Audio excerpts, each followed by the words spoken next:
முன்னாள் முதலமைச்சர் ஜெயலலிதாவே அங்கீகரித்த ஒருவர், சுற்றுப்பயணத்திற்காக திட்டமிடுவதில் வல்லவர் என்று பெயர் எடுத்த ஒருவர், அவரை விஜய் விட்டுவிட மாட்டார். எப்படியாவது தன் பக்கம் கொண்டு வந்து விட வேண்டும் என்றுதான் முயற்சி செய்வார்.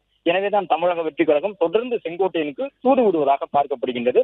அதே நேரம் திமுகவை பொறுத்தவரை அதிமுகவிலிருந்து வலிமையான தலைவர்கள் எத்தனை பேர் வந்தாலும் உடனடியாக இணைத்துக் கொள்ள தயாராக இருக்கின்றார்கள். அதிலும் குறிப்பாக மேற்கு மாவட்டத்தில் இருந்து ஒருவர் வருகின்றார், செங்கோட்டையன் என்பவர் வருகின்றார் என்றால் திமுக தலைமை அவருக்கு இன்றைய நாளிலேயே எந்த பொறுப்பை வேண்டுமானாலும் வழங்குவதற்கு தயாராக இருப்பார்கள் என்றுதான் அரசியல் விமர்சகர்கள் சொல்லுகின்றார்கள். மாநில பொறுப்பு வேண்டும் என்றாலும் மாநில பொறுப்பு வழங்குவார்கள், வாரிய பொறுப்பு என்று அரசியல் ரீதியாக ஒரு பல விஷயங்கள் இருக்கின்றன. மாற்றுக் கட்சியில் இருந்து இணையக்கூடியவர்களுக்கு எப்படியான வாய்ப்புகளை ஏற்படுத்தி கொடுப்பார்கள் என்று. எனவே செங்கோட்டையில் விரும்பக்கூடியதை தருவதற்கு திமுக தலைமை எந்த வகையிலும் தயங்காது.